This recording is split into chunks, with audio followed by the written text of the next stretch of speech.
ونتوكل عليه ونعوذ بالله من شرور أنفسنا ومن سيئات أعمالنا من يهده الله فلا مضل له ومن يضلله فلا هادي له وأشهد أن لا إله إلا الله وحده لا شريك له وأشهد أن سيدنا ومولانا محمدًا عبده ورسوله صلى الله تعالى على خير خلقه سيدنا ومولانا محمد وعلى آله وأصحابه أجمعين. اللهم صل على سيدنا ومولانا محمد وعلى آل سيدنا ومولانا محمد وبارك وسلم صلاة وسلاما كثيرا كثيرا. يا رب صل وسلم دائما أبدا على حبيبك خير الخلق كلهم. أما بعد، فأعوذ بالله من الشيطان الرجيم. بسم الله الرحمن الرحيم. وإذ أخذ الله ميثاق النبيين لما آتيتكم من كتاب وحكمة ثم جاءكم رسول مصدق لما معكم لتؤمنن به ولتنصرنه قال أأقررتم وأخذتم على ذلكم إصري قالوا أقررنا قال فاشهدوا وأنا معكم من الشاهدين. فمن تولى بعد ذلك فأولئك هم الفاسقون. صدق الله العظيم وصدق رسوله النبي الكريم. بزرگان محترم اور برادران عزیز، نبی اقدس صلی اللہ علیہ وسلم کا محفل میں تذکرہ کرنا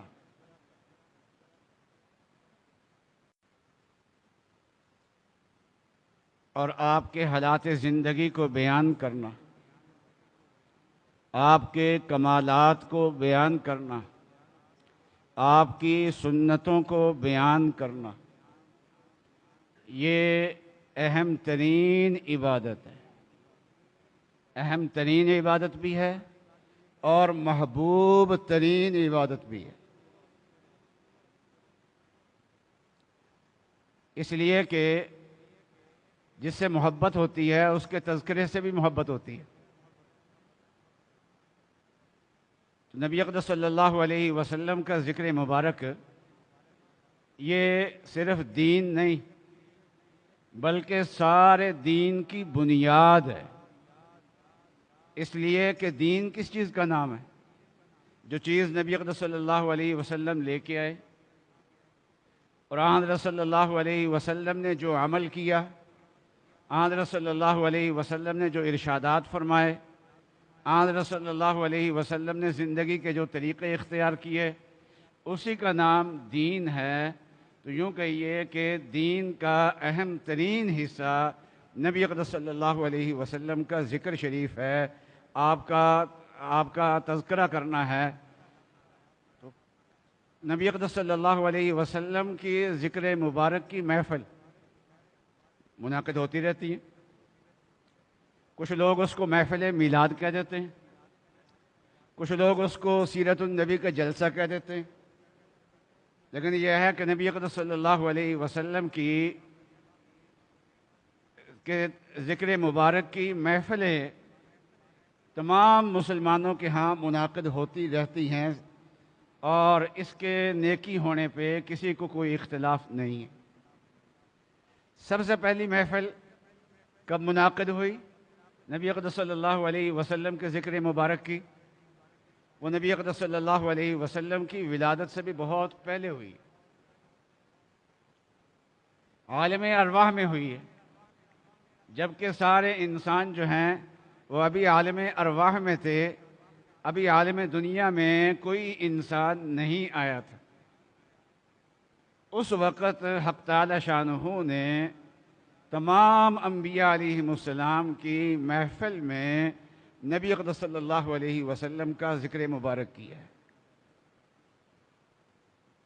یہ جو آیات میں نے پڑھی ہیں، سعادت حاصل ہوئی ہے مجھے یہ آیت پڑھنے کی، تو ان آیات میں اسی محفل کا تذکرہ ہے۔ تو کیسی شاندار محفل ہوگی کہ جس محفل میں گفتگو کرنے والے اللہ ہوں، اور جس محفل کے شرکاء سارے کے سارے انبیاء علیہ السلام، اور وہ محفل تھی کیا، اور اس میں حق تعالی شانہ نے کیا فرمایا، انبیاء علیہ السلام نے کیا جواب دیا، یہ ساری تفصیل جو ہے یہ حق تعالی شانہ نے قرآن پاک کی ان آیات کے اندر بیان فرما دی۔ فرمایا وَإِذْ أَخَذَ اللَّهُ مِيثَاقَ النَّبِيِّينَ، اللہ تبارک و تعالیٰ نے انبیاء علیہ السلام سے عہد لیا، عالم ارواح میں عہد لیا۔ کیا عہد لیا؟ کہ لَمَا آتَيْتُكُم مِّن كِتَابٍ وَحِكْمَةٍ، کہ میں تمہیں کتاب بھی دوں گا اور حکمت بھی دوں گا۔ ثُمَّ جَاءَكُمْ رَسُولٌ مُصَدِّقٌ لِّمَا مَعَكُمْ، تمہارے پاس کتاب بھی ہوگی، تمہارے پاس حکمت بھی ہوگی، نبوت بھی ہوگی تمہارے پاس، پھر تمہارے پاس وہ رسول آ جائیں، آخری رسول، جو تمہارے علم کی تصدیق کرنے والے ہوں۔ مصدق لما معکم، تمہارے پاس جو اللہ تعالیٰ نے اللہ نے تمہیں علم دیا ہے، اس علم کی تصدیق کرنے والے ہوں۔ تو نبی اقدس صلی اللہ علیہ وسلم کو تمام انبیاء علیہ السلام کے علوم کا مصدق فرمایا، تصدیق کرنے والے فرمایا، اور تصدیق وہی کیا کرتا ہے جس کا علم زیادہ ہو۔ اس سے معلوم ہوتا ہے کہ نبی اقدس صلی اللہ علیہ وسلم کا علم تمام انبیاء علیہ السلام کے علوم سے بڑھ کے تھا۔ جتنا علم اللہ تبارک و تعالیٰ نے تمام انبیاء علیہ السلام کو عطا فرمایا، اس سے زیادہ علم اللہ تبارک و تعالیٰ نے نبی اقدس صلی اللہ علیہ وسلم کو عطا فرمایا تھا، اور آپ کا علم تمام علوم سے بڑھ کے تھا۔ علم کے اندر آپ کی شان بڑھ کے تھی، تو آپ کی تو مصدق لما معکم، تمہارے تو پہلے بتا دیا کہ وہ علم میں تم سے فائق ہوں گے، تم سے اوپر ہوں گے، تو پھر تم نے کیا کرنا ہے؟ لَتُؤْمِنُنَّ بِهِ وَلَتَنْصُرُنَّ، تم نے ان پہ ایمان لانا ہے اور تم نے ان کی مدد کرنی ہے۔ دو کام تم نے کرنے ہیں، تم نے ان پہ ایمان بھی لانا ہے اور تم نے ان کی مدد بھی کرنی ہے۔ اور یہ اللہ تعالیٰ نے وعدہ لے کے ان سے پھر سوال کیا انبیاء علیہ السلام سے کہ اقررتم، کیا تم نے اس وعدے کا اقرار کر لیا؟ اور وَأَخَذْتُمْ عَلَىٰ ذَلِكُمْ إِصْرِي، اور وعدہ پکا کر لیا؟ تمام انبیاء علیہ السلام نے جواب دیا اقررنا، کہ ہم نے سب نے اقرار کیا۔ اس سے معلوم ہوا کہ جب نبی اقدس صلی اللہ علیہ وسلم کا زمانہ آ جائے تو اس زمانے میں اگر کوئی پچھلا نبی بھی آ جائے تو وہ اپنی شریعت پہ عمل نہیں کرے گا، وہ نبی اقدس صلی اللہ علیہ وسلم کی شریعت پہ عمل کرے گا۔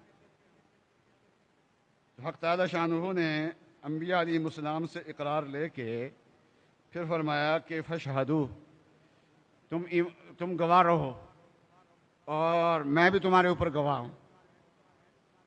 تو حق تعالی شانہ نے اپنے آپ کو تمام انبیاء علیہ السلام پہ ایمان پہ گواہ بنایا۔ نبی اقدس صلی اللہ علیہ تمام انبیاء علیہ السلام اپنی امتوں کے نبی تھے، لیکن نبی اکرم صلی اللہ علیہ وسلم اپنی امت کے بھی نبی ہیں اور پچھلے انبیاء علیہ السلام کے بھی نبی ہیں۔ تو آن حضرت صلی اللہ علیہ وسلم نبی الانبیاء ہیں، انبیاء علیہ السلام کے نبی ہیں۔ تمام انبیاء علیہ السلام کی نبوت پہ آن حضرت صلی اللہ علیہ وسلم کی نبوت جو ہے وہ فائق ہے۔ آپ تمام انبیاء علیہ السلام کے نبی ہیں، اور جب انبیاء علیہ السلام نے آپ کی نبوت کو تسلیم کر لیا، اور جب آپ کا کلمہ تمام انبیاء علیہ السلام نے پڑھ لیا اور ان کی امتوں نے اپنے نبی کا کلمہ پڑھا، تو بالواسطہ جتنی بھی امتیں ہیں وہ بالواسطہ آن حضرت صلی اللہ علیہ وسلم کی امت ہے۔ ہم لوگ جو ہیں وہ آن حضرت صلی اللہ علیہ وسلم کے امتی ہیں براہ راست، اور بقیہ جتنے بھی ہیں امتی، موسیٰ علیہ السلام کے امتی، عیسیٰ علیہ السلام کے امتی، داؤد علیہ السلام کے امتی، ابراہیم علیہ السلام کے امتی، اسماعیل علیہ السلام کے امتی، اسحاق علیہ السلام کے امتی، یعقوب علیہ السلام کے امتی، آدم علیہ السلام کے امتی، وہ سارے کے سارے اپنے اپنے نبی کے واسطے سے نبی اکرم صلی اللہ علیہ وسلم کے امتی ہیں۔ شفاعت کی ایک حدیث ہے کہ میدان معاشر ہوگا، اور میدان معاشر بڑا تکلیف دہ میدان ہوگا۔ چند خوش قسمت لوگ ایسے ہوں گے جو اس میدان کی تپش سے بچے ہوئے ہوں گے۔ اللہ تعالیٰ ان کو اپنے عرش کا سایہ دے گا، اللہ تعالیٰ ہم سب کو عطا فرمائے، ورنہ بہت تکلیف ہوگی۔ اور لوگ یہ چاہیں گے کہ حساب کتاب شروع ہو، اور حساب کتاب ہونے کے بعد آگے جائیں، تاکہ میدان معاشر کی تپش سے تو نکلے نا۔ تو اب مختلف انبیاء علیہ السلام کے ماننے والے، ان کی ایک جماعت بنے گی۔ اب اللہ تعالیٰ سے بات کون کرے؟ حق تعالیٰ شانہ سے بات کون کرے؟ تو مل کے یہ سوچیں گے کہ ہم سب کے باپ جو ہیں وہ حضرت آدم علیہ السلام ہیں، لہذا آدم علیہ السلام کے پاس جاتے ہیں، ان سے بات کرتے ہیں۔ تو آدم علیہ السلام کے پاس جائیں گے تو آدم علیہ السلام کہیں گے کہ لست ہناک، آج سفارش کرنا میرے بس کی بات نہیں ہے، آج یہ مقام مجھے حاصل نہیں ہے۔ اور پھر آدم علیہ السلام وہ اپنی خطا کو یاد کریں گے جو اللہ تعالیٰ نے درخت کھانے سے منع کیا تھا اور کھا لیا تھا، کہ میں تمہاری سفارش کرنے کے لیے جاؤں، اللہ تعالیٰ پوچھ لیں وہ درخت کیوں کھایا تھا، لہذا میں کیا جواب دوں گا؟ جاؤ نوح علیہ السلام کے پاس چل جاؤ۔ نوح علیہ السلام کے پاس جائیں گے تو نوح علیہ السلام بھی معذرت کر دیں گے، آدم علیہ السلام بھی کہیں گے نفسی نفسی نفسی، آج تو مجھے اپنا فکر لگا ہوا ہے، کسی کی سفارش میں نے کیا کرنی ہے۔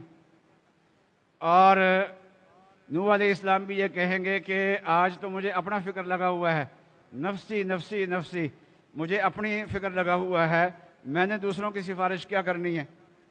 اور جو انہوں نے اپنے بیٹے کی سفارش کی تھی اور یہ غلطی ہو گئی تھی، تو اس غلطی کو یاد کریں گے اور کہیں گے کہ حق تعالی شانہ نے میری غلطی اگر مجھ سے پوچھ لی تو میں کیا جواب دوں گا؟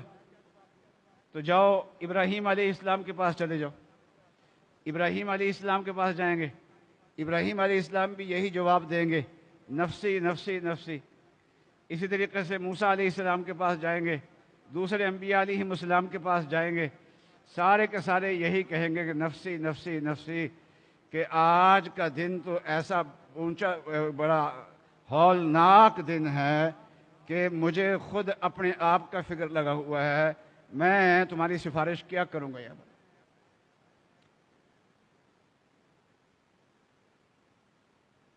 تو عیسیٰ علیہ السلام کے پاس جاؤ، عیسیٰ علیہ السلام بھی معذرت کر دیں گے۔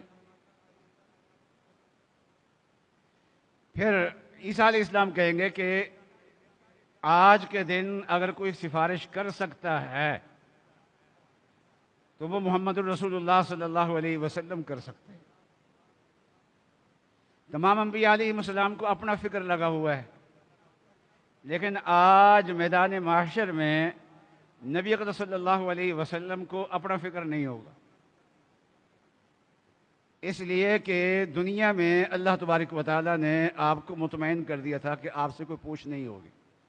لِيَغْفِرَ لَكَ اللَّهُ مَا تَقَدَّمَ مِن ذَنبِكَ وَمَا تَأَخَّرَ، آپ کی اگلی پچھلی خطائیں ساری کی ساری معاف۔ یہ نہیں کہ نبی اکرم صلی اللہ علیہ وسلم کی خطائیں ہیں، یہ محاورہ ہوتا ہے کہ تیری اگلی پچھلی خطائیں معاف ہونے کا مطلب یہ ہے کہ آپ سے کسی قسم کا سوال نہیں ہوگا۔ تو آدم علیہ السلام سے لے کے عیسیٰ علیہ السلام تک سب کو ڈر ہوگا، موسیٰ علیہ السلام تک سب کو ڈر ہوگا کہ اللہ تبارک و تعالیٰ میری کسی خطا کے بارے میں سوال نہ کر لیں۔ لیکن نبی اکرم صلی اللہ علیہ وسلم کو آج کوئی ڈر نہیں ہوگا۔ تو نبی اکرم صلی اللہ علیہ وسلم اس وقت فرمائیں گے امتی امتی امتی، میری امت میری امت میری امت۔ اب سوال یہ ہے کہ جو سفارش کرانے کے لیے لوگ آئے ہیں وہ صرف رسول اللہ صلی اللہ علیہ وسلم کے امتی نہیں آئے، بلکہ اس میں آدم علیہ السلام کے ماننے والے بھی ہیں، اس میں نوح علیہ السلام کے ماننے والے بھی ہیں، اس میں موسیٰ علیہ السلام کے ماننے والے بھی ہیں، اس میں عیسیٰ علیہ السلام کے ماننے والے بھی ہیں۔ تو سفارش لے کے آنے والے تو بہت سارے لوگ ہیں، اور حضرت صلی اللہ علیہ وسلم امتی امتی امتی فرما رہے ہیں، تو اپنی امت کا تذکرہ کر رہے ہیں، حالانکہ ساری امتوں کا تذکرہ کرنا چاہیے۔ تو علماء کرام نے فرمایا ہے کہ اس میں ساری امتیں آ جاتی ہیں، اس لیے کہ پچھلی امتیں بھی حقیقت میں نبی اکرم صلی اللہ علیہ وسلم کی امتیں ہیں۔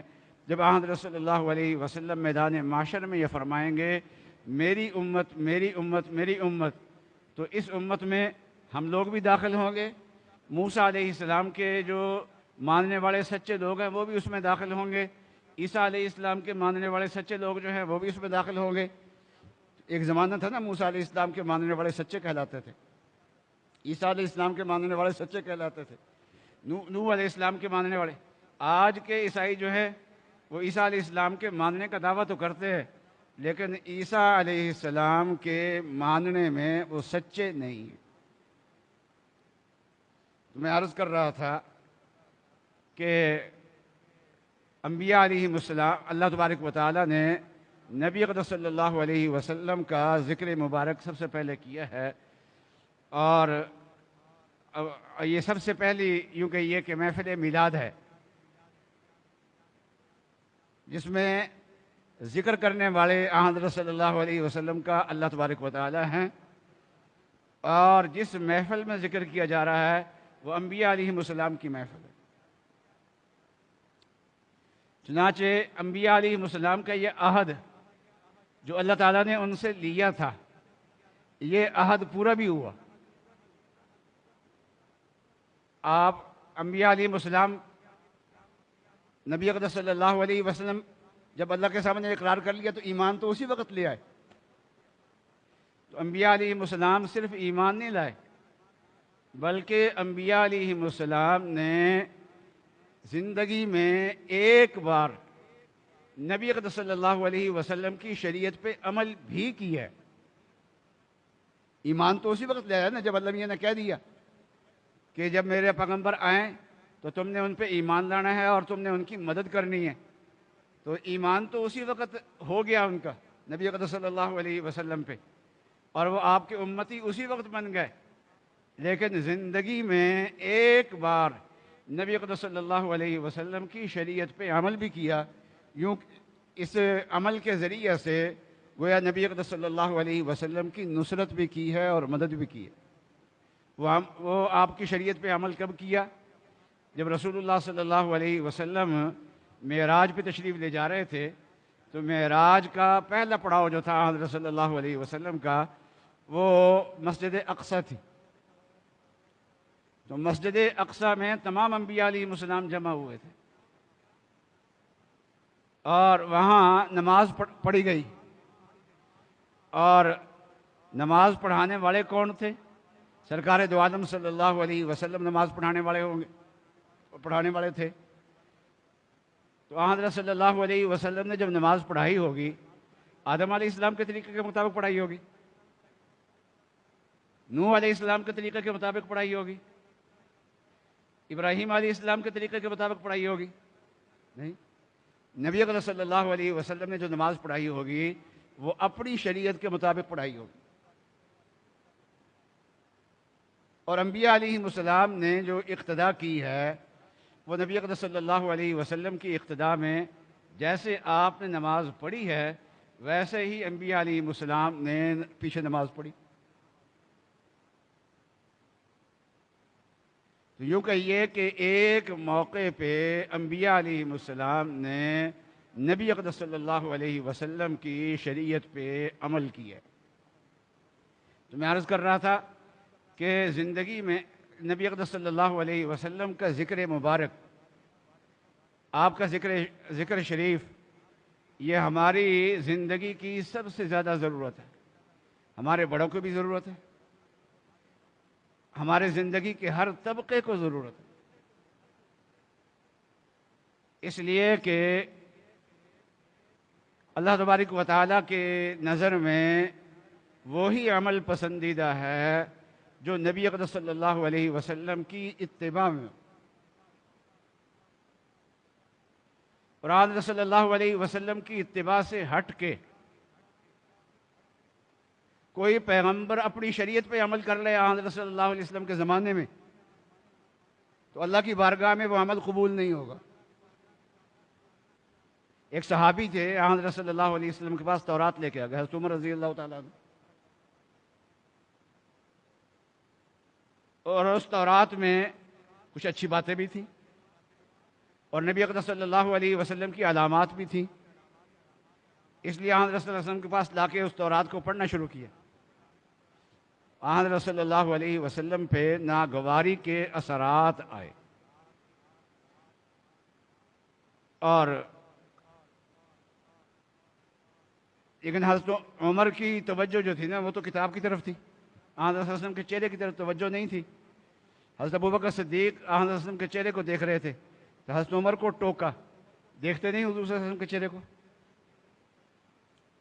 حضرت عمر نے جلدی سے کتاب بند کر دی اور فرمایا رضیت باللہ ربا وبالاسلام دینا وبمحمد نبیا ورسولا، میں اللہ کے رب ہونے پہ راضی ہوں، اسلام کے دین ہونے پہ راضی ہوں، رسول اللہ صلی اللہ علیہ وسلم کے نبی ہونے پہ راضی ہوں۔ تو آن رسول نے فرمایا کہ تم تورات لے کے آئے ہو جو محرف ہے، اور لو کان موسیٰ حیا لما وسعہ الا اتباعی، اور اگر آج موسیٰ علیہ السلام زندہ ہوتے تو موسیٰ علیہ السلام کے لیے بھی میرے اتباع کے سوا کوئی چارہ نہیں تھا، ان کو بھی میرا اتباع کرنا پڑنا تھا۔ اس لیے عبادات ہوں، دین کے بڑے حصے، عقائد ہوں، اس میں بھی نبی اقدس صلی اللہ علیہ وسلم کا اتباع ضروری ہے۔ عبادات ہوں تو عبادت کتنی بھی زیادہ کر لی جائے اس کی قبولیت کا دار و مدار اس بات پہ ہے کہ صحیح نیت کے ساتھ کی ہے اور نبی اقدس صلی اللہ علیہ وسلم کے طریقے کے ساتھ کی ہے۔ تو عبادات میں بھی نبی اقدس صلی اللہ علیہ وسلم کے طریقے کی ضرورت ہے، معاملات میں بھی ہمارے معاملات اللہ کی بارگاہ میں قبول کب ہوں گے؟ جب کہ معاملات میں نبی اقدس صلی اللہ علیہ وسلم کے طریقے کو اختیار کیا جائے گا۔ اخلاق ہمارے معتبر کب ہوں گے؟ جب ہمارے اخلاق میں نبی اقدس صلی اللہ علیہ وسلم کا اتباع آئے گا۔ ہماری معاشرت اللہ تعالیٰ کی نظر میں پسندیدہ کب بنے گی؟ جب ہماری معاشرت میں نبی اقدس صلی اللہ علیہ وسلم کا طریقہ آئے گا۔ تو ہمارا عدالتی نظام کب درست ہوگا؟ جب اس میں نبی اقدس صلی اللہ علیہ وسلم کی سنت کا اتباع آئے گا۔ ہماری سیاست کب درست ہوگی؟ جب اس میں نبی اقدس صلی اللہ علیہ وسلم کی سنت کا اتباع ہوگا۔ تو آج سب سے زیادہ ضرورت نبی اقدس صلی اللہ علیہ وسلم کے طریقے کو اپنی زندگی میں لانا ہے، اور لانے کے لیے اس کا تذکرہ کرنا ہے۔ اس لیے ایک تو اپنی زندگی سنوارنے کے لیے ہمیں آن صلی اللہ علیہ وسلم کے ذکر مبارک کی ضرورت ہے، دوسرا حضرت صلی اللہ علیہ وسلم سے محبت کا تقاضا ہے کہ حضرت صلی اللہ علیہ وسلم کا ذکر مبارک کیا جائے. اور تیسرا یہ ہے کہ ہمارے گھروں میں حضرت صلی اللہ علیہ وسلم کا تذکرہ ہو اور اس تذکرے سے ہمارے گھروں میں رونق لگے. تو گھروں میں کوئی کتاب پڑھی جائے ہر روز جس میں نبی اقدس صلی اللہ علیہ وسلم کی سیرت طیبہ کا تذکرہ ہو. تو ان چیزوں کی حضرت صلی اللہ علیہ وسلم کا ذکر مبارک یہ ہر روز ضرورت ہے اس کی ہمیں، اور ہر گھر میں اس کی ضرورت ہے. اس لیے ہمیں پروگرام بنانا چاہیے. ہمارا اور پچھلی قوموں کا فرق کیا ہے؟ پچھلی قوموں کے جو بڑے تھے انبیاء علیہ السلام، وہ تاریخ کا حصہ بن چکے ہیں. ان کی زندگی آج محفوظ نہیں ہے. اس لیے وہ لوگ تاریخی طور پہ اپنے نبی کو یاد کر لیں. اس کے لیے سال میں ایک بار بھی یاد کر لیں تو کافی ہے.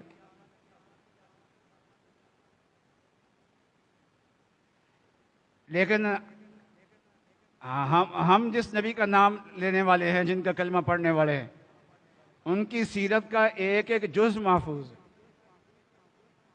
اور صبح سے لے کے شام تک انسانی زندگی کا کوئی پہلو ایسا نہیں ہے جس پہلو میں سیرت سے رہنمائی نہ ملتی ہو انسان کو. اس لیے ہمیں ضرورت ہے کہ ہر روز نبی اقدس صلی اللہ علیہ وسلم کا تذکرہ ہو. اس لیے آج ارادہ کر لیں کہ انشاءاللہ ہم کوئی کتاب لیں گے اور سیرت کی کوئی کتاب لیں گے، اور انشاءاللہ گھر میں اس کا معمول بنائیں گے کہ سیرت کی کتاب انشاءاللہ پڑھا کریں گے. وآخر دعوانا ان الحمدللہ رب العالمین.